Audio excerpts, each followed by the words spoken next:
Hello my dear YouTube family, welcome back to Nita tarot. ಇವತ್ತು ನಾನು ಯಾವ ವಿಚಾರವಾಗಿ ರೀಡಿಂಗ್ ಮಾಡ್ತಾ ಇದ್ದೀನಿ ಅಂತ ಹೇಳಿದ್ರೆ, ನಿಮ್ಮ ಮತ್ತು ನಿಮ್ಮ ವ್ಯಕ್ತಿ ಅದು ಯಾರಾದರೂ ಆಗಿರಬಹುದು, ಫ್ರೆಂಡ್, ರಿಲೇಟಿವ್ಸ್, ರಿಲೇಷನ್ಶಿಪ್ಪಲ್ಲಿ ಗಂಡ ಹೆಂಡತಿ ಅಥವಾ ನಿಮ್ಮ ಆತ್ಮೀಯರು ಯಾರೇ ಆಗಿರಬಹುದು, ಅವರ ಮತ್ತು ನಿಮ್ಮ ನಡುವೆ ಇತ್ತೀಚೆಗೆ ಬಹಳಷ್ಟು ಜಗಳಗಳಾಗ್ತಾ ಇರಬಹುದು. ಹಾಗೆ ಜಗಳಗಳಾಗಿರಬಹುದು. ಈ ಸಂಬಂಧ ಇಲ್ಲಿಗೆ ಕೊನೆ ಆಗ್ತಾ ಇದೆಯಾ, ಅಥವಾ ಈ ವ್ಯಕ್ತಿ ಶಾಶ್ವತವಾಗಿ ನನ್ನಿಂದ ದೂರ ಆಗೋದಕ್ಕೆ ಇದೊಂದು ಕಾರಣನಾ ಅಥವಾ ಅಲ್ವಾ? ಇಲ್ಲಿ ಮುಖ್ಯವಾಗಿ ಪ್ರಾಬ್ಲಮ್ ನಿಮ್ಮಿಂದ ಆಗ್ತಾ ಇದೆಯಾ ಅಥವಾ ಅವರಿಂದ ಆಗ್ತಾ ಇದೆಯಾ, ಅಥವಾ ಇದು ಯೂನಿವರ್ಸ್ ಏನಂತ ಉತ್ತರ ಕೊಡ್ತಾ ಇದೆ ಇದಕ್ಕೆ?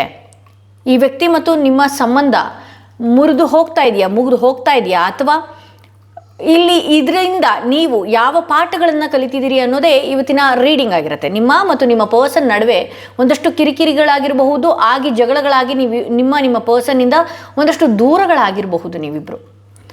ಬಟ್ ಆ ವ್ಯಕ್ತಿ ಮರಳಿ ನಿಮ್ಮ ಜೊತೆಗೆ ಸರಿ ಹೋಗ್ತಾರಾ? ನಿಮಗೆ ಯೂನಿವರ್ಸಿಂದ ಬರ್ತಿರುವಂತಹ ಮೆಸೇಜಸ್ ಏನು ಅನ್ನೋದೇ ಇವತ್ತಿನ ರೀಡಿಂಗ್ ಆಗಿರುತ್ತೆ. ಇಲ್ಲಿ ತಪ್ಪು ನಿಮ್ಮದ ಅಥವಾ ಅವ್ರದ, ಯಾವ ವಿಚಾರವಾಗಿ ನೀವು ಯೋಚನೆ ಮಾಡಬೇಕು, ಇದೆಲ್ಲ ವಿಚಾರವಾಗಿ ಇವತ್ತು ಟ್ಯಾರೋ ಕಾರ್ಡ್ ನಿಮ್ಮಿಬ್ಬರ ಸಂಬಂಧದಲ್ಲಿ ಏನು ಆಗ್ತಾ ಇದೆ ಅನ್ನುವಂತಹ ಕ್ಲಾರಿಟಿ ನಿಮಗೆ ಈ ರೀಡಿಂಗಲ್ಲಿ ಸಿಗ್ತಾ ಹೋಗುತ್ತೆ. ಇದೇ ಸಿಚುವೇಶನ್ಸ್ನ ನೀವೇನಾದರೂ ಅನುಭವಿಸ್ತಾ ಇದ್ದರೆ, ಜಗಳಗಳಾಗ್ತಾ ಇರೋದು, ಕಿರಿಕಿರಿ ಆಗ್ತಾ ಇರೋದು, ಯಾವಾಗಲೂ ಅಷ್ಟೇ ಆಫ್ ಆ್ಯಂಡ್ ಡೌನ್ ಸಂಬಂಧಗಳಾಗ್ತಾ ಇರೋದು, ಒಂದು 4 ದಿವಸ ಚೆನ್ನಾಗಿರುವಂಥದ್ದು, ಒಂದು 4 ದಿವಸ ದೂರ ಆಗುವಂಥದ್ದು, ಈ ರೀತಿ ಆಗ್ತಾ ಇದ್ದರೆ ಇದಕ್ಕೆ ಮೇನ್ ರೀಸನ್ ಏನು ಅನ್ನೋದೇ ಇವತ್ತಿನ ರೀಡಿಂಗ್ ಆಗಿರುತ್ತೆ.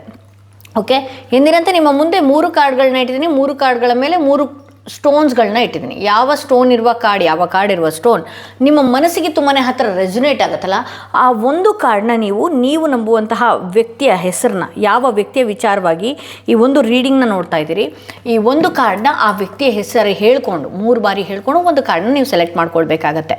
ಆ ವ್ಯಕ್ತಿ ವಿಚಾರವಾಗಿ ಏನೆಲ್ಲ ತಿಳ್ಕೊಳ್ಬೇಕು ಅನ್ನುವಂತಹ ಆಸಕ್ತಿ, ಅಥವಾ ನಿಮ್ಮಿಬ್ಬರ ಸಂಬಂಧದಲ್ಲಿ ನಡೀತಿರುವಂತಹ ಜಗಳಗಳಿಗೆ ಮುಖ್ಯ ಕಾರಣಗಳು ಏನು ಅಂತ ನಿಮಗೆ ಬೇಕು ಅನ್ನೋದಾದರೆ, ಆ ವ್ಯಕ್ತಿಯ ಹೆಸರನ್ನ 3 ಬಾರಿ ಹೇಳ್ಕೊಂಡು, ಅಥವಾ ಆ ವ್ಯಕ್ತಿಯನ್ನು ನೆನೆಸ್ಕೊಂಡು ಮನಸ್ಸಿನಲ್ಲಿ, ಅಥವಾ ಆ ವ್ಯಕ್ತಿ ಫೋಟೋ ನೋಡಿದ ಕೂಡಲೇ ಈ ಒಂದು ಸ್ಟೋನ್ನ ಸೆಲೆಕ್ಟ್ ಮಾಡಿಕೊಂಡು ನೀವು ಒಂದು ಕಾರ್ಡ್ನ ಸೆಲೆಕ್ಟ್ ಮಾಡ್ಕೊಳ್ಬಹುದು. ಓಕೆ, ಹಾಗೆ ಯಾರಿಗೆಲ್ಲ ಇಂಡಿವಿಜುವಲ್ ಆಗಿ ಪರ್ಸ್ನಲ್ ಟ್ಯಾರೋಡಿಂಗ್ ಸೆಷನ್ ಬೇಕು ಅನ್ನೋದಾದರೆ ಡಿಸ್ಕ್ರಿಪ್ಷನಲ್ಲಿ ಕೊಟ್ಟಿರುವಂತಹ ನಂಬರ್ಗೆ ಕಾಲ್ ಮಾಡಿ ಮುಂಚಿತವಾಗಿ ಅಪಾಯಿಂಟ್ಮೆಂಟ್ಗಳನ್ನ ಬುಕ್ ಮಾಡ್ಕೊಳ್ಬೇಕಾಗತ್ತೆ. ಹಾಗೆ ದಯವಿಟ್ಟು ನೀವು ನಿಮ್ಮ ಹಣನ ಎಲ್ಲಿ ಹಾಕ್ತಾ ಇದ್ದೀರಿ, ಅಥವಾ ಯಾವ ಟ್ಯಾರೋ ರೀಡಿಂಗ್ ಸತ್ಯ ಸುಳ್ಳು ಅದನ್ನು ಕೂಲಂಕುಷವಾಗಿ ಯೋಚನೆ ಮಾಡಿ ನೀವು ಹಣಗಳನ್ನು ಪೇ ಮಾಡ್ಕೊಳ್ಬೇಕಾಗತ್ತೆ. ಯಾಕೆ ಅಂತ ಹೇಳಿದ್ರೆ, ಬಹಳಷ್ಟು ಜನ ನಾನು ಹೇಳ್ತಾ ಇರುವಂತಹ ರೀತಿಯಲ್ಲೇ ಟ್ಯಾರೋ ರೀಡಿಂಗ್ಸ್ಗಳನ್ನ ಮಾಡ್ತಾ ಇದ್ದಾರೆ. ಇದೊಂದು ಸ್ಕ್ಯಾಮಿಂಗ್ ಅಂತಲೇ ಹೇಳಬಹುದು. ಸೊ ದಯವಿಟ್ಟು ನೀವು ಕರೆಕ್ಟಾಗಿ ನೀಟಾಗಿ ನೋಡಿಕೊಂಡು ಪರಿಶೀಲಿಸಿ, ಡಿಸ್ಕ್ರಿಪ್ಷನಲ್ಲಿ ಕೊಟ್ಟಿರುವಂತಹ ನಂಬರ್ ನನ್ನದೇ ನಂಬರ್ ಆಗಿರುತ್ತೆ, ನೀವು ಪೇ ಮಾಡ್ಕೊಳ್ಬೇಕಾಗತ್ತೆ. ಸೊ ಇಲ್ಲಿ ಏನು ಮಾಡ್ತಾ ಇದ್ದಾರೆ ಅಂದರೆ, ಏನೇನೋ ಟ್ಯಾರೋ ರೀಡಿಂಗ್ಸ್ಗಳನ್ನ ಓಪನ್ ಮಾಡ್ಕೊಳ್ಳುವಂಥದ್ದು, ನಾನು ಹೇಳಿರುವ ಮಾತುಗಳನ್ನೇ ಅಲ್ಲಿ ಹೇಳುವಂಥದ್ದು, ಕಾರ್ಡ್ಸ್ ತೋರಿಸೋದೇ ಏನೋ, ಅಲ್ಲಿ ಅವ್ರು ಹೇಳ್ತಾ ಇರೋದೇ ಏನೋ, ಒಂದಕ್ಕೊಂದು ಸುಮ್ಮನೆ ಇಲ್ಲಿ ಯಾವುದೋ ಸ್ಟೋರಿ ಹೇಳಿರ್ತೀನಿ ಅದನ್ನು ತೊಗೊಂಡೋಗಿ ಅಲ್ಲಿಗೆ ಹಾಕ್ಕೊಂಡು ಏನೇನೋ ಮಾಡ್ತಾ ಇದ್ದಾರೆ. ದಯವಿಟ್ಟು ಜೆನ್ಯೂನ್ ಟ್ಯಾರೋ ರೀಡರ್ಸ್ನ ಮಾತ್ರ ನೀವು ನಂಬಬೇಕಾಗತ್ತೆ. ಭಾಳಷ್ಟು ವರ್ಷಗಳಿಂದ ಮಾಡ್ಕೊಂಡು ಬಂದವರು ಇದ್ದಾರೆ. ಸುಮಾರು ವರ್ಷಗಳಿಂದ ಮಾಡ್ಕೊಂಡು ಬಂದವ್ರಿಗೆ ಈ ನಾನು ಹೇಳ್ತಾ ಇಲ್ಲ. ಈಗ ಮೊನ್ನೆಯಿಂದ ಶುರು ಮಾಡಿಕೊಂಡು 2 ತಿಂಗಳು 3 ತಿಂಗಳಿಂದ ಶುರು ಮಾಡಿಕೊಂಡು ಏನೇನೆಲ್ಲ ಓಕೆ ಟ್ಯಾರೋ ರೀಡಿಂಗ್ ಅಂದರೆ ಏನು ಅಂತ ಅಂದ್ಕೊಂಡ್ಬಿಟ್ಟಿದ್ದಾರೆ. ಈ ಟ್ಯಾರೋ ಕಾರ್ಡ್ಸ್ಗಳು ಮುಟ್ಟೋದಕ್ಕೂ ಕೂಡ ಯೋಗ್ಯತೆ, ಹಾಗೆ ನಮ್ಮ ಡಿಸಿಪ್ಲಿನ್, ಕ್ಲೀನಿನೆಸ್ ರೆಡಿ ಆಗಿರಬೇಕು. ನಾನು ಅದನ್ನೆಲ್ಲ ಇಲ್ಲಿ ಹೇಳ್ಕೊಡ್ತಾ ಹೋದರೆ ಮತ್ತು ಅದನ್ನು ಕೂಡ ಅಲ್ಲೇ ಆವರಿಸ್ಕೊಳ್ತಾ ಹೋಗ್ತಾರೆ. ಯಾರಿಗೆಲ್ಲ ಟ್ಯಾರೋ ರೀಡಿಂಗ್ ಕಲಿಬೇಕು ಅದನ್ನು ಕೂಡ ನಾನು ಕ್ಲಾಸ್ನ ಓಪನ್ ಮಾಡ್ತಾ ಇದ್ದೀನಿ. ಫಸ್ಟ್ ಬ್ಯಾಚ್ ಕ್ಲೋಸ್ ಆಗಿದೆ, ಎಲ್ಲ ಸೀಟ್ಸ್ಗಳು. ಸೆಕೆಂಡ್ ಬ್ಯಾಚ್ ಏನಿದೆ ಜೂನ್ 10th ಶುರು ಆಗ್ತಾ ಇದೆ. ನೀವು ಸೆಕೆಂಡ್ ಬ್ಯಾಚಿಗೆ ಜಾಯ್ನ್ ಆಗ್ಬೋದು. ಅಲ್ಲಿ ಟೇಬಲ್ ಮೇಂಟೆನೆನ್ಸಿಂದ ಹಿಡಿದು ಪ್ರತಿಯೊಂದು ಕಾರ್ಡ್ನ ಯಾವ ರೀತಿ ರೀಡ್ ಮಾಡಬೇಕು, ಯಾವ ರೀತಿ ಶಫಲ್ ಮಾಡಬೇಕು, ಯಾವ ರೀತಿ ಕ್ಲೈಂಟ್ಗಳನ್ನ ನೀವು ಅಟೆಂಡ್ ಮಾಡಬೇಕು, ಎಲ್ಲನೂ ಕೂಡ ನನ್ನ ಒನ್ ಮಂತ್ ಕೋರ್ಸ್ ಏನಿದೆ ಅದರಲ್ಲಿ ಸಂಪೂರ್ಣ ನಾನು ಹೇಳ್ತಾ ಹೋಗ್ತೀನಿ. ಹಾಗೆ ನಿಮಗೆ ಸರ್ಟಿಫಿಕೇಟ್ ಕೂಡ ಸಿಗುವಂಥದ್ದಿದೆ. ಓಕೆ, ಐ ಹೋಪ್ ನೀವು ಒಂದು ಕಾರ್ಡ್ನ ಸೆಲೆಕ್ಟ್ ಮಾಡ್ಕೊಂಡಿದ್ದೀರಾ ಅಂತ ಹೇಳಿ. ಯಾರೆಲ್ಲ ಮೊದಲನೇ ಸ್ಟೋನ್ ಇರುವಂತಹ ಕಾರ್ಡ್ ಸೆಲೆಕ್ಟ್ ಮಾಡ್ಕೊಂಡ್ರಿ, ಅವರ ರೀಡಿಂಗ್ ನೋಡೋಣ ಏನಾಗಿದೆ ಅಂತ ಹೇಳಿ. ನಿಮ್ಮಿಬ್ಬರ ನಡುವೆ ಬಹಳಷ್ಟು ಕಿರಿಕಿರಿಗಳು, ಜಗಳಗಳಾಗ್ತಾ ಇದ್ದರೆ, ಆಗಿ ದೂರವಾಗಿದ್ದರೆ ಈ ಸಂಬಂಧ ಇಲ್ಲಿಗೆ ಮುಗಿತಾ ಇದೆಯಾ, ಅಥವಾ ಈ ಸಂಬಂಧ ಮರಳಿ ಸರಿ ಹೋಗುವ ಸಾಧ್ಯತೆ ಇದೆಯಾ? ಓಕೆ, ನಾನು ಎಲ್ಲನೂ ಕೂಡ ಎಕ್ಸ್ಪ್ಲೇನ್ ಮಾಡ್ತಾ ಹೋಗ್ತೇನೆ. ಕೆಲವೊಬ್ಬರು ಲೈಫಲ್ಲಿ ಹಣಕಾಸಿನ ವಿಚಾರಗಳಿಗೆ ಕಿರಿಕಿರಿ ಮಾಡ್ಕೊಳ್ಳುವಂಥದ್ದು, ಹಣಕಾಸಿನ ವಿಚಾರಕ್ಕೆ ಜಗಳಗಳನ್ನು ಮಾಡುವಂಥದ್ದು, ಈ ರೀತಿ ಎಲ್ಲನೂ ಕೂಡ ಮಾಡ್ಕೊಳ್ತಾ ಇದ್ದೀರಿ ಅಂತಲೇ ಹೇಳ್ಬೋದು. ಬಹಳಷ್ಟು ಜಗಳಗಳು, ಮನಸ್ತಾಪಗಳು, ಕೆಲವೊಂದು ಸಂಬಂಧಗಳು ಭೂಮಿಯ ವಿಚಾರಕ್ಕೂ ಕೂಡ ಆಗಿರುತ್ತೆ. ಹಣಕಾಸಿನ ವಿಚಾರದಲ್ಲೂ ಕೂಡ ಏನೋ ನಿಮ್ಮಿಂದ ಅವ್ರು ತಗೊಳ್ತಾ ಇರೋವಂಥದ್ದು ಅಥವಾ ಅವರಿಂದ ನಿಮ್ಮನ್ನು ನೀವು ಎಕ್ಸೆಪ್ಟ್ ಮಾಡ್ತಾ ಇರೋವಂಥದ್ದು, ಹಣಕಾಸಿನ ವಿಚಾರವಾಗಿ ಈ ವ್ಯಕ್ತಿ ಹೆಲ್ಪ್ಫುಲ್ ಆಗಿದ್ದಾರೆ ನನ್ನೊಟ್ಟಿಗೆ ಅಥವಾ ಇಲ್ವಾ ಅನ್ನುವಂತಹ ವಿಚಾರವಾಗಿ ಏನಿದೆಯಲ್ಲ ಅದ್ರ ಬಗ್ಗೆನೂ ಕೂಡ ನೀವು ಒಂದಷ್ಟು ಈ ವಿಚಾರವಾಗಿಯೇ ಬಹಳಷ್ಟು ತಲೆ ಕೆಡುವಂಥದ್ದು ಇದೆ. ಇನ್ನು ಕೆಲವ್ರ ಲೈಫಲ್ಲಿ ಏನಾಗ್ತಾ ಇದೆ ಅಂತ ಹೇಳಿದ್ರೆ ಅವರ ಫ್ಯಾಮಿಲಿ ವಿಚಾರವಾಗಿ ಅವ್ರಿಗಿರುವಂತಹ ಒಂದಷ್ಟು ಏನಿದೆ, ಅವ್ರ ಲೈಫ್ ಬ್ಯಾಕ್ಗ್ರೌಂಡ್ ಏನಿದೆ, ಅವ್ರ ಫ್ಯಾಮಿಲಿ ಬ್ಯಾಕ್ಗ್ರೌಂಡ್ ಏನಾಗಿದೆ, ಬಹಳಷ್ಟು ಅತ್ಯುತ್ತಮವಾದಂತಹ ಫ್ಯಾಮಿಲಿ ಬ್ಯಾಕ್ಗ್ರೌಂಡ್ ಆಗಿರೋದ್ರಿಂದ ಅಲ್ಲಿ ಬಹಳಷ್ಟು ಆ ಫ್ಯಾಮಿಲಿ ಬಾಂಡಿಂಗ್ಸ್ ಚೆನ್ನಾಗಿದೆ. ಹಾಗಾಗಿ ಇಲ್ಲಿ ಏನಾಗ್ತಾ ಇದೆ ಅಂತ ಹೇಳಿದ್ರೆ ನೀವು ಎಕ್ಸ್ಪೆಕ್ಟೇಷನ್ ಮಾಡುವಂತಹ ರೀತಿಯಲ್ಲೇ ಆ ವ್ಯಕ್ತಿ ಟೈಮ್ ಕೊಡೋದಕ್ಕಾಗ್ತಾ ಇಲ್ಲ, ಅವಕಾಶಗಳು ಜಾಸ್ತಿ. ಹಾಗೆ ಬಿಸ್ನೆಸ್ ವಿಚಾರದಲ್ಲಿ ಬಹಳಷ್ಟು ತಲೆ ಕೆಡಿಸ್ಕೊಂಡವರು ಜಾಸ್ತಿ ಜನ ಇದ್ದಾರೆ ಇಲ್ಲಿ. ಹಾಗೆ ಇಲ್ಲಿ ಫ್ಯಾಮಿಲಿಗೆ ಟೈಮ್ ಕೊಡುವಂಥವ್ರು, ತಂದೆ ತಾಯಿಗೆ ತುಂಬ ಬೆಲೆ ಕೊಡುವಂಥವ್ರು ಕೂಡ ಇಲ್ಲಿ ಇದ್ದಾರೆ. ಸೊ ಹಾಗಾಗಿ ನಿಮ್ಮಿಬ್ಬರ ನಡುವೆ ಒಂದಷ್ಟು ಕಿರಿಕಿರಿಗಳು ಆಗಿರಬಹುದು. ಹಾಗಂತ ಪ್ರೀತಿ ಕಡಿಮೆ ಆಯಿತು, ಜಗಳಗಳಾದ ತಕ್ಷಣ ಇಬ್ಬರು ದೂರ ಆದ್ರಿ ಅಂತಲ್ಲ. ಒಂದಷ್ಟು ಈ ವ್ಯಕ್ತಿ ನಿಧಾನವಾಗಿಯೇ ನಿಮ್ಮ ಜೊತೆಗೆ ಮಾತಾಡೋದು ಅಥವಾ ಇನ್ನೊಂದಾಗೋದು ಇದೆಲ್ಲ ಜಾಸ್ತಿನೇ. ಬಟ್ ವೀಲ್ ಆಫ್ ಫಾರ್ಚೂನ್ ಬಂದಿರೋದ್ರಿಂದ ಈ ಹಿಂದೆ ನಿಮ್ಮಿಬ್ಬರ ನಡುವೆ ಏನಾದರೂ ಆಗಿರಬಹುದು, ಏನೇ ಪ್ರಾಬ್ಲಮ್ಸ್ಗಳಾಗಿರ್ಬೋದು, ಏನೇ ಕಿರಿಕಿರಿಗಳಾಗಿರ್ಬೋದು, ಏನೇ ಜಗಳಗಳಾಗಿರ್ಬೋದು, ಏನೇ ಆಗಿರಬಹುದು. ಬಟ್ ಟೈಮು ಬಹಳಷ್ಟು ಪರ್ಫೆಕ್ಟ್ ಆಗಿದೆ. ನೀವಿಬ್ಬರು ಒಂದಾಗೋದಕ್ಕಾಗಿರಲಿ, ನೀವಿಬ್ಬರು ಚೆನ್ನಾಗಿರೋದಕ್ಕಾಗಿರಲಿ, ಹಿಂದೆ ನಡೆದಂತಹ ರೀತಿಯಲ್ಲೇ ಈಗಲೂ ಕೂಡ ನಿಮ್ಮಿಬ್ಬರ ನಡುವೆ ಜಗಳಗಳು, ಕಿರಿಕಿರಿಗಳು, ಮನಸ್ತಾಪಗಳು ಆಗಲ್ಲ ಅನ್ನುವಂತಹ ರೀತಿಯಲ್ಲಿ ತೋರಿಸ್ತಾ ಇದೆ. ಸೊ ನಿಮ್ಮ ಇಬ್ಬರ ನಡುವೆ ಈ ಹಿಂದೆ ಯಾರಾದರೂ ಬಂದು ನಿಮ್ಮಿಬ್ಬರ ನಡುವೆ ದೂರ ಆಗೋದಕ್ಕಿಂತ ಏನಾದರೂ ಪ್ರಯತ್ನಗಳನ್ನೇನಾದರೂ ಮಾಡ್ತಾ ಇದ್ದರೆ ಖಂಡಿತವಾಗಿ ಅದು ಕೂಡ ಸ್ಟಾಪ್ ಆಗುವಂತಹ ಸಾಧ್ಯತೆ ಇದೆ. ಈ ವ್ಯಕ್ತಿ ಬದಲಾಗುವಂತಹ ಸಾಧ್ಯತೆ ಇದೆ. ನಿಮ್ಮಿಬ್ಬರ ನಡುವೆ ಏನಾದರೂ ಕಿರಿಕಿರಿ ಆಗಿ ದೂರ ಏನಾದರೂ ಆಗಿದ್ದೀರಿ ಅಂತ ನೋಡೋದು ಆದರೆ ಆಬ್ವಿಯಸ್ಲಿ ಈ ವ್ಯಕ್ತಿ ವಿಚಾರವಾಗಿ ಬಹಳಷ್ಟು ಕನಸುಗಳನ್ನ ಎಕ್ಸ್ಪೆಕ್ಟೇಷನ್ನ ಜಾಸ್ತಿ ಇಟ್ಕೊಳ್ಬಹುದು. ಯಾಕೆ ಅಂತ ಹೇಳಿದ್ರೆ ಈ ವ್ಯಕ್ತಿ ಬದಲಾಗಿ ನಿಮ್ಮ ಹತ್ರ ಬರುವಂತಹ ಸಾಧ್ಯತೆಗಳು ಜಾಸ್ತಿನೇ ತೋರಿಸ್ತಾ ಇದೆ. ಅವ್ರು ನಿಮ್ಮನ್ನು ಮೀಟ್ ಆಗುವ ಸಾಧ್ಯತೆ ಇದೆ. ಬಹುಶಃ ನಿಮ್ಗೇನಾದರೂ ನೋ ಕಾಂಟ್ಯಾಕ್ಟ್ ಸಿಚುವೇಷನಲ್ಲಿ ಏನಾದರೂ ಇದ್ದರೆ ಆ ವ್ಯಕ್ತಿಯ ಮೈಂಡಲ್ಲಿ ನಿಮಗೆ ಕಾಂಟ್ಯಾಕ್ಟ್ ಮಾಡುವಂತಹ ಆಸೆ ಬರುವಂಥದ್ದು, ನಿಮ್ಮನ್ನೇನಾದರೂ ಆ ವ್ಯಕ್ತಿ ಬ್ಲಾಕ್ ಮಾಡಿದರೆ ಆ ವ್ಯಕ್ತಿ ನಿಮಗೆ ಬ್ಲಾಕ್ ತೆಗೆಯುವಂತಹ ಸಾಧ್ಯತೆಗಳು ಕೂಡ ಅತಿ ಹೆಚ್ಚಾಗಿ ನಾನಿಲ್ಲಿ ನೋಡ್ತಾ ಇದ್ದೀನಿ. ಇಲ್ಲಿ ಒಂದಷ್ಟು ಅವರ ಮನೆಗಳಲ್ಲೋ ಅಥವಾ ಅವರ ಲೈಫಲ್ಲೋ ಯಾವುದೋ ಒಂದು ಸಂಭ್ರಮದ ವಾತಾವರಣ ಇದೆ. ಬಟ್ ಆದರೂ ಕೂಡ ಇವರು ನಿಮ್ಮ ಹಿಂದೆ ಬರುವಂತಹ ಸಾಧ್ಯತೆ ಇದೆ. ಸೊ ಇಲ್ಲಿ ನೋಡಿ, ಯಾವಾಗಲೂ ಅಷ್ಟೇ ಜಗಳಗಳಾದಾಗ, ಕಿರಿಕಿರಿಗಳಾದಾಗ ತುಂಬಾ ಲ್ಯಾಗ್ ಮಾಡೋದಕ್ಕೆ ಹೋಗಬಾರ್ದು. ಇಲ್ಲಿ ಅವರ ಫ್ಯಾಮಿಲಿಗಳನ್ನು ನೀವು ಸರಿಯಾಗಿ ಅರ್ಥ ಮಾಡ್ಕೊಳ್ಬೇಕಾಗತ್ತೆ ಅಥವಾ ಅವ್ರನ್ನ ನೀವು ಸರಿಯಾಗಿ ಅರ್ಥ ಮಾಡ್ಕೊಳ್ಬೇಕಾಗತ್ತೆ. ಏನಾಗ್ತಾ ಇದೆ, ಏನಾಗಿದೆ ಅಂತ ಹೇಳಿ. ಇಲ್ಲಿ ತುಂಬ ಲ್ಯಾಗ್ ಮಾಡುವಂಥದ್ದು, ತುಂಬ ಸೈಲೆಂಟ್ ಆಗಿರುವಂಥದ್ದು, ಆ ವ್ಯಕ್ತಿನೇ ಬರಲಿ ಅಂತ ಹೇಳಿ ಕೆಲವೊಂದು ಸಲ ಕಾಯುವಂಥದ್ದು, ಅದೇನಾಗುತ್ತೆ ಬೇರೆ ರೂಪಕ್ಕೆ ತಿರುಗಿಕೊಳ್ಳುತ್ತೆ. ಸೊ ನೀವೇನು ಮಾಡಬೇಕಾಗತ್ತೆ, ಆ ವ್ಯಕ್ತಿ ಬದಲಾಗುವಂತಹ ಸಾಧ್ಯತೆ ಈ ಟ್ಯಾರೋ ಕಾರ್ಡ್ ಮುಖಾಂತರವಾಗಿ ನಿಮಗೆ ತಿಳಿತಾ ಇದೆ. ಆಬ್ವಿಯಸ್ಲಿ ಅವ್ರು ಏನೇ ಮಾಡಿರಬಹುದು, ಅವ್ರ ಲೈಫಲ್ಲಿ ಬಹಳಷ್ಟು ಅವಕಾಶಗಳು, ಆಪರ್ಚುನಿಟೀಸ್ಗಳು ಜಾಸ್ತಿ ಇದೆ. ಅವ್ರ ಲೈಫಲ್ಲಿ ಅವರ ಫ್ಯಾಮಿಲಿ ವಿಚಾರವಾಗಿ ಆಗಿರ್ಬೋದು ಅಥವಾ ಅವರ ಫ್ಯಾಮಿಲಿ ಬ್ಯಾಕ್ಗ್ರೌಂಡ್ ಸೂಪರ್ ಆಗಿದೆ. ಸೂಪರ್ ಅಂದ ಕೂಡಲೇ ಫಿನಾನ್ಷಿಯಲಿನೇ ಸೂಪರ್ ಅಂತಲ್ಲ, ಹೌದು, ಫಿನಾನ್ಷಿಯಲಿ ಸೂಪರ್ ಆಗಿದ್ರೂ ಕೂಡ ಅವರ ಫ್ಯಾಮಿಲಿಯಲ್ಲಿ ಅಜ್ಜಿ, ತಾತ, ಹಾಗೆ ಅವ್ರಿಗೆ ಪ್ರೀತಿಸೋ ಜನಗಳು ಜಾಸ್ತಿ ಇದ್ದಾರೆ. ಹಾಗಾಗಿ ಒಂದಷ್ಟು ನಿಮ್ಮ ಪ್ರೀತಿ ಹೌದು ಅವ್ರ ಮೈಂಡಲ್ಲಿದೆ, ನಿಮ್ಮ ಸಂಬಂಧಗಳು ಎಲ್ಲ ಮೈಂಡಲ್ಲಿದೆ. ಬಟ್ ಆದರೆ ಕೆಲವೊಂದು ಸಲ ನೀವು ಕಿರಿಕಿರಿ ಮಾಡಿದಾಗೋ ಅಥವಾ ಕೆಲವೊಂದು ಸಲ ನಿಮ್ಮಿಂದ ಏನಾದರೂ ತಲೆನೋವುಗಳನ್ನು ಆದಾಗ ಆ ವ್ಯಕ್ತಿ ದೂರ ಸರಿಯುವಂಥ ಸಾಧ್ಯತೆಗಳಿರುತ್ತೆ. ಏಕೆಂದರೆ ನನಗೆ ಖುಷಿ ಇರೋ ಜಾಗದಲ್ಲೇ ನಾನು ಇರಬೇಕು ಅಂತ ಮನಸ್ಥಿತಿ ಇರುವಂತಹ ವ್ಯಕ್ತಿಗಳು ದೂರ ಇರೋದಕ್ಕೆ ಪ್ರಯತ್ನ ಪಡ್ಬಿಡ್ತಾರೆ. ಬಟ್ ಆದರೆ ಈ ಸಂಬಂಧ ದೂರ ಆಗಿಯೇ ಹೋಗ್ಬಿಡುತ್ತಾ ಅಂತ ಹೇಳಿದ್ರೆ ನೋ, ಈ ವ್ಯಕ್ತಿ ಒಂದಷ್ಟು ಬದಲಾಗುವಂತಹ ಸಾಧ್ಯತೆ ಇದೆ, ನಿಮ್ಮನ್ನು ಮೀಟ್ ಆಗುವಂತಹ ಸಾಧ್ಯತೆ ಇದೆ, ನಿಮ್ಮ ಕಾಂಟ್ಯಾಕ್ಟ್ ಮಾಡುವಂಥ ಸಾಧ್ಯತೆ ಇದೆ. ಯಾವಾಗ ಬಂದರೆ ನಿಮಗೆ ಕಾಲ್ ಮೆಸೇಜಸ್ಗಳು 8 ಡೇಸ್ ಒಳಗಡೆ ಬರಬಹುದು ಅಥವಾ 8 ಮಂತ್ ಒಳಗಡೆ ಈ ಸಂಬಂಧ ಬಹಳಷ್ಟು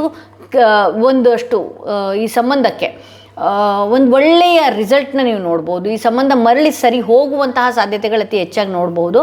ಈ ವ್ಯಕ್ತಿ ಒಂದಷ್ಟು ಸುಳ್ಳುಗಳನ್ನು ಹೇಳ್ತಾರೆ. ಹೌದು, ಆ ಸುಳ್ಳುಗಳು ನಿಮಗೆ ಬೇಗನೆ ಅರ್ಥವಾಗತ್ತೆ. ಬೇಗನೆ ನಿಮ್ಗೇನಾಗ್ತಾ ಇರುತ್ತೆ, ಇವ್ರು ಬೆನ್ನಿ ಚೂರಿ ಹಾಕುವಂತಹ ರೀತಿಯಲ್ಲೇ ಕಾಣಿಸೋದಕ್ಕೆ ಶುರು ಆಗ್ತಾರೆ. ಇಲ್ಲಿ ಏನಾಗ್ತಾ ಇರುತ್ತೆ ಅಂತ ಹೇಳಿದ್ರೆ ನಿಮ್ಮನ್ನು ಒಲಿಸೋದಕ್ಕೋ ಅಥವಾ ನಿಮ್ಮ ಮೈಂಡನ್ನು ಸರಿ ಮಾಡೋದಕ್ಕೋ ಆ ವ್ಯಕ್ತಿ ಚಿಕ್ಕ ಚಿಕ್ಕ ವಿಚಾರಗಳನ್ನು ಯಾವುದೋ ರೀತಿಯಲ್ಲಿ ಹೇಳುವಂಥದ್ದು ಅಥವಾ ಆ ವ್ಯಕ್ತಿ ಸುಳ್ಳು ಹೇಳ್ತಾ ಇದ್ದಾರೆ ಅನ್ನುವಂಥದ್ದು ನಿಮಗೆ ಬೇಗನೆ ಅರ್ಥ ಆಗಿಬಿಡುತ್ತೆ. ಸೊ ಆ ರೀತಿ ಇರುವಂತಹ ಒಂದಷ್ಟು ಈ ಮನುಷ್ಯನಲ್ಲಿ ಕೆಲವು ಗುಣಗಳು ಕೆಟ್ಟದ್ದು ಇರುತ್ತಲ್ವ, ಆ ಕೆಟ್ಟ ಗುಣ ಏನು ಅಂತ ಹೇಳಿದ್ರೆ ಇವರು ಸಮಯ ಸಾಧಕರು. ಅಂದರೆ ಆ ಟೈಮಿಗೆ ನಿಮಗೆ ಒಪ್ಪಿಸ್ಬೇಕು ಅಂತ ಹೇಳಿದ್ರೆ ಏನಾದರೂ ಹೇಳುವಂಥದ್ದು, ಅದರಿಂದ ತಪ್ಪಿಸ್ಕೊಳ್ಳುವಂಥ ಪ್ರಯತ್ನಗಳನ್ನ ನಿಮ್ಮ ಹತ್ರ ಮಾಡುವಂತಹ ವ್ಯಕ್ತಿ ಇವರು ಅಂತ ಹೇಳಿ ತೋರಿಸುತ್ತೆ.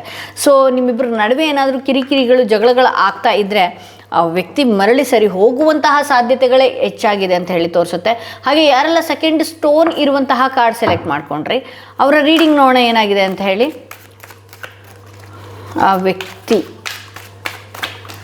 ನಿಮ್ಮ ಮುಂದೆ, ಆ ವ್ಯಕ್ತಿ ನಿಮ್ಮ ಜೊತೆಗೆ ಮರಳಿ ಸರಿ ಹೋಗುವ ಸಾಧ್ಯತೆ ಇದೆಯಾ, ಅಥವಾ ಈ ಜಗಳಗಳು ಬಹಳಷ್ಟು ವಿಕೋಪಕ್ಕೆ ಹೋಗುವ ಸಾಧ್ಯತೆ ಇದೆಯಾ, ಮುಂದಿನ ದಿನಗಳಲ್ಲಿ ಎಲ್ಲ ಸರಿ ಹೋಗಿ ನಿಮ್ಮ ಜೊತೆಗೆ ಇರುವಂತಹ ಸಾಧ್ಯತೆ. ಇಲ್ಲಿ 10 ಆಫ್ ಸ್ವಾರ್ಡ್ಸ್ ಇದೆ, ಏಸ್ ಆಫ್ ಸ್ವಾರ್ಡ್ಸ್ ಇದೆ, 10 ಆಫ್ ಪೆಂಟಿಕಲ್ಸ್ ಇದೆ. ಓಕೆ, ಹೇಳ್ತಾ ಹೋಗ್ತೇನೆ ನಾನು. ಈ ವ್ಯಕ್ತಿಯ ವಿಚಾರವಾಗಿ ಎಷ್ಟೆಲ್ಲ ನೋವು ತಿನ್ನಬೇಕೋ ಎಲ್ಲ ರೀತಿಯಲ್ಲೂ ಕೂಡ ನಿಮಗೆ ಬಹಳಷ್ಟು ಹರ್ಟ್ ಆಗಿದೆ ಅಂತ ಹೇಳಿ ತೋರಿಸ್ತಾ ಇದೆ.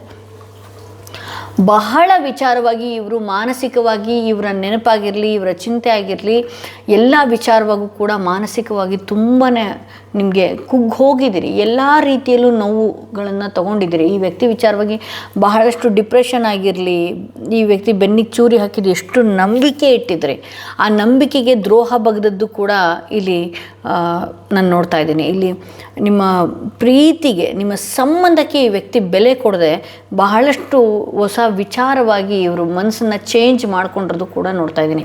ಬೇರೆ ಕಡೆ ಗಮನ ಹರಿಯುವಂಥದ್ದು, ಬೇರೆಯ ಪ್ರೀತಿ ಕಡೆ, ಬೇರೆಯ ಸಂಬಂಧದ ಕಡೆ ವಾಲುವಂಥದ್ದು, ಇದೆಲ್ಲನೂ ಕೂಡ ನಿಮಗೆ ಮಾನಸಿಕವಾಗಿ ನೋವು ಕೊಡ್ತಾನೇ ಇದೆ ಅಂತ ಹೇಳಿ ತೋರಿಸ್ತಾ ಇದೆ. ಇಲ್ಲಿ ಏನಾಗ್ತಿದೆ ಅಂತ ಹೇಳಿದ್ರೆ ಈ ವ್ಯಕ್ತಿ ಒಂದಷ್ಟು ಬೇರೆ ಕಡೆ ಸಂಬಂಧಗಳಲ್ಲಿ, ಬೇರೆಯ ಪ್ರೀತಿಗಳಲ್ಲಿ ಬಹುಶಃ ಅವರ ಫ್ಯಾಮಿಲಿಗೆ ಏನು ಆದ್ಯತೆ ಕೊಡುವಷ್ಟು ನಿಮ್ಮ ಜೀವನಕ್ಕೆ ಕೊಡ್ತಾ ಇಲ್ಲ, ಅಥವಾ ಬೇರೊಬ್ಬ ವ್ಯಕ್ತಿಗೆ ಆ ಆದ್ಯತೆ ಕೊಡುವಷ್ಟು ಕೂಡ ಈ ವ್ಯಕ್ತಿ ನಿಮ್ಮ ಜೊತೆಗೆ ವಾಲ್ತಾ ಇಲ್ಲ ಅಂತ ಹೇಳಿ ತೋರಿಸ್ತಾ ಇದೆ. ಇಲ್ಲಿ ಅವರ ಥಿಂಕಿಂಗ್ ಕೂಡ ಅಷ್ಟೇ. ಇಲ್ಲಿ ನೀವು ಎಷ್ಟು ಮಾನಸಿಕವಾಗಿ ಅಳ್ತಾ ಇದ್ದೀರಿ, ಕುಗ್ಗುತ್ತಾ ಇದ್ದೀರಿ, ಎಷ್ಟು ನೋವನ್ನು ಅನುಭವಿಸ್ತಾ ಇದ್ದೀರಿ, ಆ ವಿಚಾರವಾಗಿ ಈ ವ್ಯಕ್ತಿ ಗಮನ ಹರಿಸ್ತಾ ಇಲ್ಲ. ಇವರ ಗಮನ, ನೀವು ಎಷ್ಟೇ ಸಲ ಫೋನ್ ಮಾಡಿ, ನೀವು ಎಷ್ಟೇ ಸಲ ಮೆಸೇಜ್ ಮಾಡಿ, ಎಷ್ಟೇ ಸತಿ ರಿಕ್ವೆಸ್ಟ್ ಮಾಡಿಕೊಂಡ್ರು ಕೂಡ ಇವರ ಗಮನ ಬೇರೆ ಕಡೆ ಹರಿತಾ ಇದೆ ಅಂತ ಹೇಳಿ ತೋರಿಸ್ತಾ ಇದೆ. ಬಹಳ ಬೇಗನೆ ಬೇರೆ ಕಡೆ ಮೈಂಡ್ ಡೈವರ್ಟ್ ಆಗ್ತಾ ಇದ್ದಾರೆ.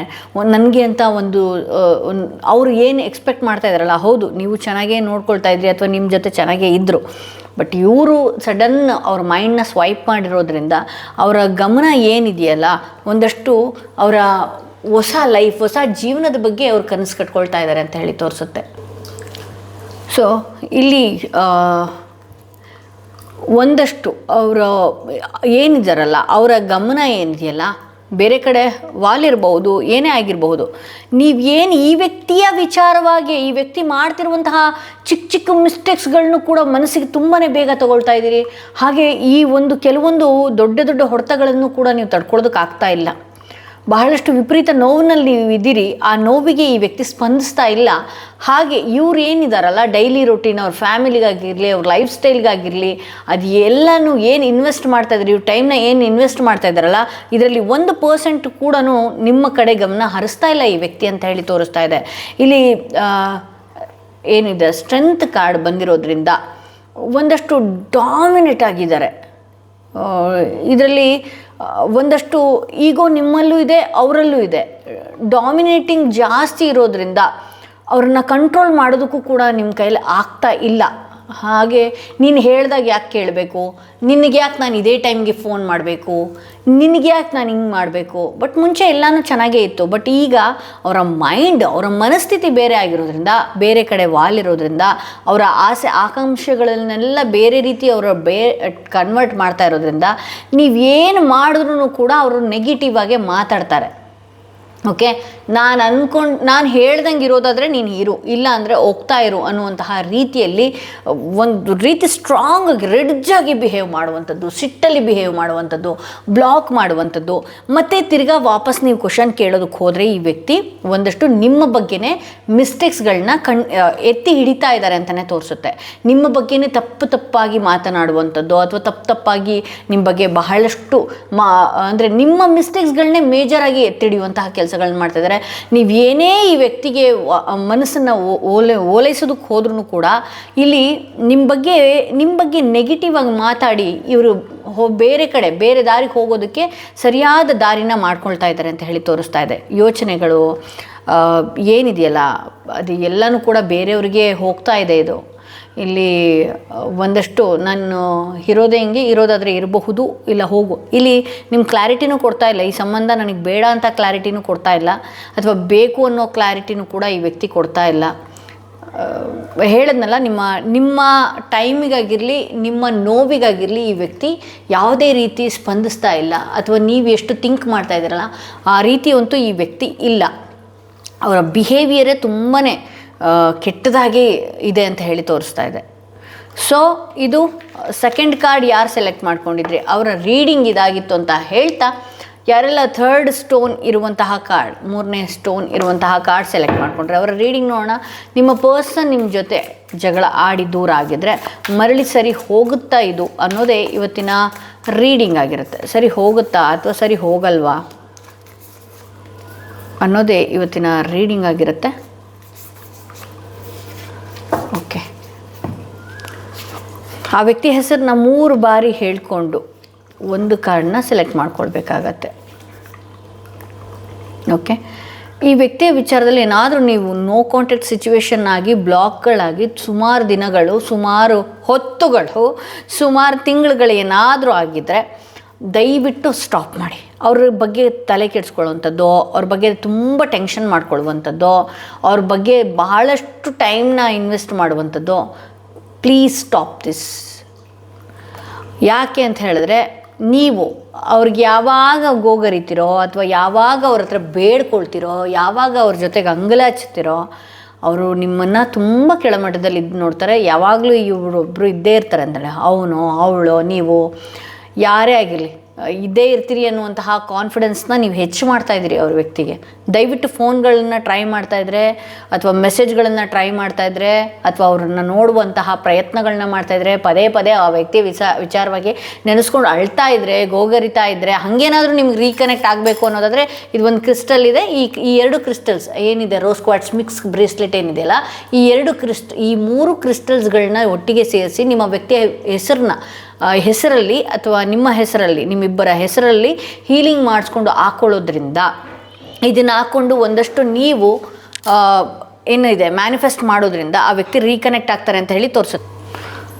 ಸೊ ಇಲ್ಲಿ ಏಸ್ ಆಫ್ ಪೆಂಟಿಕಲ್ಸ್ ಬಂದಿರೋದ್ರಿಂದ ಎಷ್ಟು ನೀವು ಹೊಸದ ರೀತಿಯಲ್ಲಿ ಈ ವ್ಯಕ್ತಿಗೆ ಕಾಣಿಸ್ಕೊಳ್ತಿರೋ, ಎಷ್ಟು ರೀತಿಯಲ್ಲಿ ಅಂದರೆ ಎಷ್ಟು ಬೇಗ ನೀವು ಚೇಂಜ್ ಆಗಿದ್ದೀನಿ ಅನ್ನುವಂಥದ್ದು ನೀವು ಈ ವ್ಯಕ್ತಿ ಹತ್ರ ತೋರಿಸ್ಕೊಳ್ತಿರೋ, ಈ ವ್ಯಕ್ತಿ ಇಮ್ಮಿಡಿಯೇಟಾಗಿ ಬರುವಂತಹ ಸಾಧ್ಯತೆ ಇದೆ. ಇಮ್ಮಿಡಿಯೇಟಾಗಿ ಈ ವ್ಯಕ್ತಿಯ ಮನಸ್ಥಿತಿ, ನಿಮ್ಮ ಲೈಫಲ್ಲಿ ಏನು ನಡೀತಿದೆ ಅನ್ನುವಂತಹ ವಿಚಾರವಾಗಿ ಯೋಚನೆ ಮಾಡುವಂತಹ ಒಂದು ಟೈಮ್ ಕೂಡ ಈ ವ್ಯಕ್ತಿಯಲ್ಲಿ ಬರುವಂತಹ ಸಾಧ್ಯತೆಗಳು ಹೆಚ್ಚಾಗಿ ನನಗೆ ಕಾಣಿಸ್ತಾ ಇದೆ.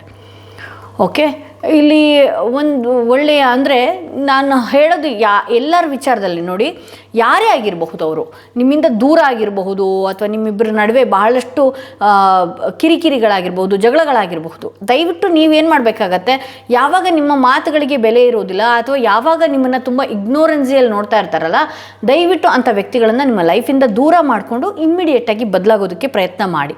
ಸೊ ಇಲ್ಲಿ 4 ಆಫ್ ಪೆಂಟಿಕಲ್ಸ್ ಬಂದಿರೋದ್ರಿಂದ ಇಲ್ಲಿ ಬಹಳಷ್ಟು ವಿಚಾರಗಳು ಈ ವ್ಯಕ್ತಿ ನಿಮ್ಮಿಂದ ಮುಚ್ಚಿಡ್ತಾನೂ ಇದ್ದಾರೆ ಅಂತಲೇ ತೋರಿಸುತ್ತೆ. ಹೇಗೆ ಅಂತ ಹೇಳಿದ್ರೆ, ಇನ್ನು ಕೆಲವು ವಿಚಾರದಲ್ಲಿ ಏನಾಗುತ್ತೆ ಅಂತ ಹೇಳಿದ್ರೆ, ನಿಮ್ಮನ್ನು ನೋಡಬೇಕು ಅನ್ನುವಂತಹ ತವಕಗಳಿರುತ್ತೆ, ಮಾತಾಡಬೇಕು ಅಂತಹ ತವಕಗಳಿರುತ್ತೆ, ಅಥವಾ ನಿಮ್ಮನ್ನು ಮೀಟ್ ಆಗೋದ್ರಿಂದ ಅವರಿಂದ ಏನೋ ಕಳ್ಕೊಂಡು ಬಿಡ್ತೀನೇನೋ, ಅದು ಫಿನಾನ್ಷಿಯಲಿ ಆಗಿರಬಹುದು ಅಥವಾ ಮೆಟೀರಿಯಲ್ ಥಿಂಗ್ಸ್ಗಳು ನನ್ನಿಂದ ಏನಾದರೂ ಲೂಟಿ ಆಗಿಬಿಡುತ್ತೇನೋ ಅಥವಾ ನಾನು ಕಳ್ಕೊಳ್ಬೇಕಾಗತ್ತೇನೋ ಅನ್ನುವಂತಹ ಥಿಂಕಿಂಗ್ಸ್ಗಳು ಕೂಡ ಈ ವ್ಯಕ್ತಿಯಲ್ಲಿ ಇದೆ ಅಂತ ಹೇಳಿ ತೋರಿಸುತ್ತೆ. ಹಾಗೆ ಇಲ್ಲಿ ಸಾಕಷ್ಟು ವಿಚಾರಗಳು ಕೂಡ ಈ ವ್ಯಕ್ತಿ ನಿಮ್ಮಿಂದ ಇಡ್ತಾರೆ ಅನ್ನೋದು ಕೂಡ ತೋರಿಸುತ್ತೆ. ಇಲ್ಲಿ 8 ಆಫ್ ವಾಂಡ್ಸ್ ಬಂದಿರೋದ್ರಿಂದ ಬಹಳಷ್ಟು ವಿಚಾರವಾಗಿ ನೀವು ಎಷ್ಟು ಪ್ರೋಗ್ರೆಸ್ಸಿಂಗಲ್ಲಿರ್ತೀರಿ, ಎಷ್ಟು ಆ್ಯಕ್ಟಿವ್ ಆಗಿರ್ತೀರಿ, ಎಷ್ಟು ನೋಡೋದಕ್ಕೆ ಚಾರ್ಮಿಂಗ್ ಆಗಿರ್ತೀರಿ, ಆ ವ್ಯಕ್ತಿನೂ ಕೂಡ ಮರಳಿ ನಿಮ್ಮ ಹತ್ರ ಬರುವಂತಹ ಸಾಧ್ಯತೆಗಳು, ನಿಮ್ಮನ್ನು ನೋಡುವಂಥದ್ದು ಅಥವಾ ನಿಮ್ಮ ಏನಿದೆಯಲ್ಲ ನಿಮ್ಮ ಕ್ಯಾರೆಕ್ಟರ್ ಇಷ್ಟು ಬೇಗ ಹೇಗೆ ಬದಲಾಗೋದಕ್ಕೆ ಸಾಧ್ಯ, ಅಥವಾ ನಿಮ್ಮ ಲೈಫಲ್ಲಿ ಏನು ನಡೀತಾ ಇದೆ, ಈ ರೀತಿ ಸರ್ಚಿಂಗ್ ಮೋಡಲ್ಲಿ ಈ ವ್ಯಕ್ತಿ ಇರ್ತಾರೆ ಅಂತ ಹೇಳಿ ತೋರಿಸ್ತಾ ಇದೆ. ಅಂದರೆ ನಿಮ್ಮ ಲೈಫಲ್ಲಿ ಏನು ನಡೀತಾ ಇದೆ ಅಥವಾ ಯಾರಾದರೂ ಇದರ ನಿಮ್ಮ ಜೀವನದಲ್ಲಿ ಅನ್ನುವಂತಹ ಕೆಲವೊಂದು ಹುಡುಕಾಟಗಳು ಈ ವ್ಯಕ್ತಿ ನಿಮ್ಮ ಜೊತೆಗೆ ಮಾಡುವಂತಹ ಸಾಧ್ಯತೆಗಳು ಕೂಡ ಇದೆ ಅಂತ ಹೇಳಿ ತೋರಿಸುತ್ತೆ. ಅಂದರೆ ನೀವು ಯಾರ ಜೊತೆ ಮಾತಾಡ್ತೀರಿ, ಅಥವಾ ನಿಮ್ಮ ಲೈಫಲ್ಲಿ ಏನು ನಡೀತಿದೆ, ನಿಮ್ಮ ಮನೆಗಳಲ್ಲಿ ಏನು ನಡೀತಿದೆ, ನಿಮ್ಮ ಫೋನಲ್ಲಿ ಏನು ನಡೀತಿದೆ, ನೀವು ಯಾರ ಜೊತೆ ಕಾಂಟ್ಯಾಕ್ಟಲ್ಲಿ ಇದ್ದೀರಿ, ನೀವು ಯಾರ ಜೊತೆ ಕಾಂಟ್ಯಾಕ್ಟಲ್ಲಿ ಇಲ್ಲ, ನೀವೇನು ಊಟ ಮಾಡ್ತೀರಿ, ಏನು ತಿಂತೀರಿ, ಎಷ್ಟೊತ್ತಿಗೆ ಮಲಗ್ತಾ ಇದ್ದೀರಿ, ಇದೆಲ್ಲನೂ ಕೂಡ ಒಂದಷ್ಟು ಬದಲಾದ ರೀತಿಯಂತಲ್ಲಿ ನೀವೇನಾದರೂ ಇದ್ದರೆ ಆ ವ್ಯಕ್ತಿ ಸರ್ಚಿಂಗ್ ಮೋಡಿಗೆ ಹೋಗ್ತಾರೆ ಅಂತ ಹೇಳಿ ತೋರಿಸ್ತಾ ಇದೆ.